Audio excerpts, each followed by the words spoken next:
Doctor Babasaheb Ambedkar यांच्या 135व्या जयंतीनिमित्त 9 ते 17 एप्रिल दरम्यान होणाऱ्या उत्सवाच्या पार्श्वभूमीवर उत्सव समितीची महत्त्वपूर्ण बैठक उत्साहात पार पडली। ही बैठक DYSP राजश्री पाटील व PI दत्तात्रय दराडे यांच्या नेतृत्वाखाली आयोजित करण्यात आली। बैठकीस उत्सव समितीचे अध्यक्ष नगरसेवक राहुल भोसले, आप्पासाहेब गायकवाड तसेच समितीचे पदाधिकारी उपस्थित होते।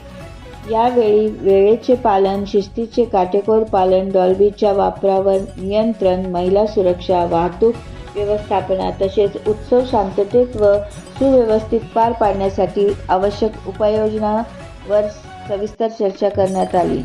खेळीमेळीच्या वातावरणात पार पडलेल्या या बैठकीत सर्वांनी समन्वयाने काम करत उत्सव यशस्वी करण्याचा निर्धार केला। द न्यूज भारत 24 संपादिका विद्या मोरे, कराड। पद्धतीने रॅली आणि कार्यक्रम पार पडले आणि तसेच इथून पुढे पण आम्ही पार पाडू। एक डॉक्टर बाबासाहेब आंबेडकरांची जयंती ही तुमचं कर्तव्य नसून ते आमचं जयंती उत्सव कमिटीचं कर्तव्य आहे। तिथे कुठे गालबोट लागणार नाही याची जबाबदारी आमची असेल याची एक ग्वाही देतो। फक्त तुम्ही प्रशासनाने पण थोडं सहकार्य करायला अशी अपेक्षा बाळगतो। यांच्या नेतृत्वाखाली भारतरत्न डॉक्टर बाबासाहेब आंबेडकर यांच्या जयंतीनिमित्त जे आज सर्व समाजाला आपण इथं बोलवलं, पहिल्यांदा पोलीस प्रशासनाला त्याचा आभार साहेब। ज्यापासून जयंती सुरुवात झाली तेव्हापासून आजपर्यंत करायचा एक इतिहास आहे की भारतरत्न डॉक्टर बाबासाहेब आंबेडकर जयंतीला कधीही गालबोट लागले नाही। ज्या आपण इतर लोकांना कॉलिंग करतो, कारण मला सांगायचं शिव इथे शिव आहे का? मागच्या वेळी आमची ह्या तिकडं दर्गा मोहल्ल्यात आपली मिरवणूक निघाली आणि त्यांचा रोलर चालू नगरपालिका डांबरीकर, मग आम्हाला तिथून कडगाववर काय जायला लागलं। आता सांगितलं मोकळा जाणार त्यांचा बंदोबस्त केला पाहिजे। म्हणजे माझं काय म्हणायचं, फक्त विशिष्ट बाबासाहेबांचे आम्ही 100% आहे। तुम्ही पण तुम्ही वरती घातले, तुम्ही एक्सप्रेशन केलेलं आहे, पण इतर नगरसेवक, इतर समाजाचे लोक, इतर पुढारी, इतर राजकीय नेते, इतर समाजाचे नेते ह्या बैठकीला आले पाहिजेत ना। त्यांची पण जबाबदारी आहे, त्याला तुम्ही कॉलिंग करायला पाहिजे। असं ठीक आता झालेलं आहे, पण नेक्स्ट टाइम आपण सर्वांना कॉलिंग करावं अशी माझी विनंती राहून तेच सांगितलेलं आहे। आम्ही जर प्रत्येक वेळेला तुम्ही शांतता कमी येतो, आपण त्यांना आम्ही मदत करतो, सगळं करतो, ते येतात आम्हाला वर्गण देतात, मदत करतात। ओपनिंग तुम्ही आम्हाला सहकार्य करणं खूप गरजेचं आहे आणि तुमच्या सहकार्याशिवाय आम्ही हे साध्य करू शकत नाही। जो आहे त्याच्यावरून 9 तारखेपासून आपल्या शहरामध्ये डॉक्टर बाबासाहेब आंबेडकर जयंतीनिमित्त कार्यक्रमाला सुरुवात होते। त्या सुरुवातीच्या आणि हे कार्यक्रम सगळे वेगळ्या भागामध्ये आहेत। त्याच्यामुळं ज्या ठिकाणी काही कार्यक्रम आहेत त्या दिवसाची परवानगी घेणं हे तुमच्यासाठी सर्वांच्यासाठी बंधनकारक आहे। आंबेडकर यांची 135वी जयंती आपण यावर्षी साजरी करत आहोत। त्या अनुषंगानं उत्सव समितीचे सर्व सदस्य, अध्यक्ष, उपाध्यक्ष तसेच कराड शहर परिसरातील जे उत्सव समितीचे सदस्य, अध्यक्ष आहेत आणि आमचे कराड सिटीचे प्रभारी अधिकारी दराडे साहेब, आपल्या वार्ताहर मोरे मॅडम, आमचे कोकणीयेचे अंमलदार, आपल्या सर्वांना मी म्हणेन की सुरुवातीलाच जयंतीच्या अगोदरच मी सगळ्यांना शुभेच्छा देते। 135वी जयंती आपण साजरी करतोय, ती शांततेमध्ये आणि आनंदात साजरी करावी या अनुषंगाने आपली एक चर्चा असावी म्हणून आपण त्यांची मीटिंग ठेवलेली आहे।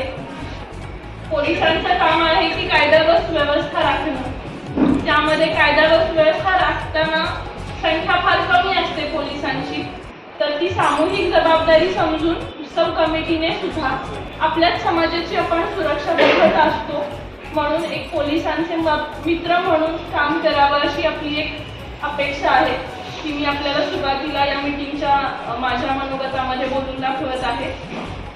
तसं दराडे साहेबांनी सांगितलं की आम्ही साध्या वेशातील पोलीस आहोत, साध्या वेशातले तुमच्यातलेच आहोत, खाकी घातली की आम्ही पोलीस होतो, तर तुम्ही सुद्धा साध्या वेशातले पोलीस म्हणून ह्या मिरवणुकीमध्ये काम कराल अशी मी अपेक्षा व्यक्त करते। जो मिरवणुकीचा मुख्य दिवस आहे 14/4/2026 त्या दिवशी आपण सगळ्यांनी सांगितल्याप्रमाणे ज्या सूचना केलेल्या आहेत मी 100% 100% कम्प्लायन्स एका गोष्टीचा करेन, ते म्हणजे आतापर्यंत जे झालेलं नाही. तर जो दत्त चौक, तो सावडी चौक जो एरिया आहे, तिथं मी कुठल्याही पद्धतीनं पार्किंग होऊ देणार नाही. ते पोलीस प्रशासनाच्या वतीनं मी तुम्हाला सांगू इच्छिते की आम्ही 100% तो वाहतुकीचं जे नियोजन आहे, मी आता सूर्यवंशी साहेबांना देखील बोलवलेलं आहे. आपण वाहतुकीच्या नियोजनामध्ये एखादा अचानक ॲम्ब्युलन्स आला तर आपण सगळे समजून जातो, आपण मान्य करतो. एखादा अचानक कुणीतरी आजारी आहे, इमर्जन्सी आहे, अशा वेळी आपण समजून घेतो. तर त्या पद्धतीनं आपल्याला एखादी ॲडजस्टमेंट करावी लागेल. पण रोड पूर्णपणे क्लिअर राहील, ट्रॅफिक डायव्हर्जन दिले जातील आणि मिरवणुकीच्या मार्गामध्ये कुठलंही वाहन विनाकारण आडवं येणार नाही. ही जबाबदारी वाहतूक विभागाच्या वतीनं मी उपविभागीय पोलीस अधिकारी म्हणून आपल्याकडून घेत आहे. त्यामध्ये हा वाहतुकीचा एक मुद्दा आहे. दुसरा जो मुद्दा आहे तो आवाजाचा आणि ध्वनी प्रदूषणाचा आपण म्हणतो. तर ध्वनी प्रदूषण कायदा इतका बंधनकारक आहे आणि तो स्ट्रिक्टली इम्प्लिमेंट करावा लागतो. मागचे जे सण झालेले आहेत, आपण गणपती उत्सवामध्ये देखील आवाजाच्या मर्यादा आपण 2 बेस 2 टॉप या पद्धतीने सांगितलेलं होतं.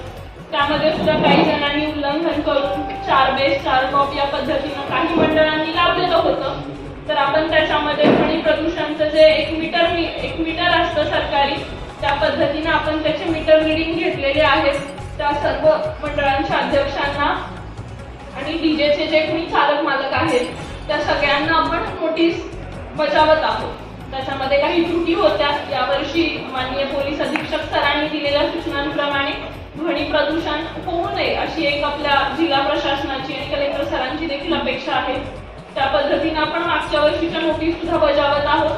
आता आपल्याला जी सूचना दिलेली आहे की 2 बेस 2 टॉप, त्या पद्धतीने आपण कम्प्लायन्स केला तर ध्वनी प्रदूषणाच्या मर्यादेत राहील, त्याचे काही उल्लंघन होणार नाही असं माझं पण म्हणणं आहे. तर आपण सर्वांनी त्याचं पालन करावं. त्यानंतरचे टायमिंगचं आता आपण वाढवून म्हटलेलो आहोत, तर ते प्रत्येक वर्षीप्रमाणे 12 वाजेपर्यंत 14 एप्रिलला असेल. त्यानंतरचे जे आहे ते जिल्हा प्रशासनाला सुद्धा त्याच्यामध्ये कुठलंही एक्सटेन्शन करता येत नाही. तर आपल्याला इतर गावांमध्ये जे जे मिरवणुका असतील त्यांनी त्या 10 वाजेपर्यंत साऊंड सिस्टीम चालू ठेवावी. त्यानंतर तुम्ही पारंपरिक पद्धतीनं आपलं जे काही असेल, एखादं तुम्ही मर्दानी खेळ ठेवणार असाल, ह्या गोष्टी करू शकता त्याच्यामध्ये.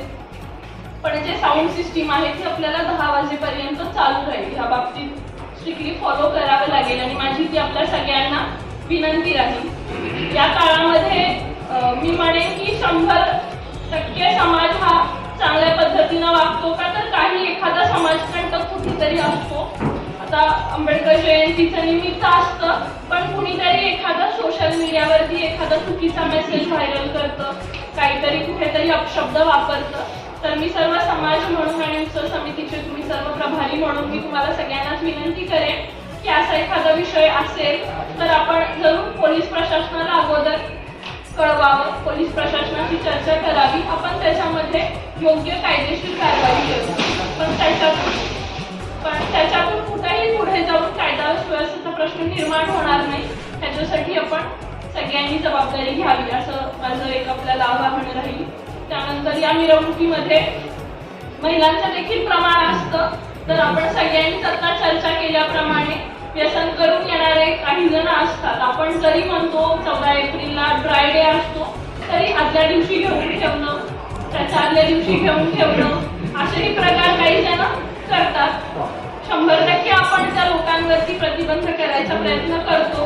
पण असं एखादा जर व्यसन करून आला तर आपल्याला कळतं. म्हणजे मी तुम्हाला म्हणेन की कोण त्या पद्धतीत कसं नशा करून आले, व्यसन करून आले हे तुम्हाला कळेल.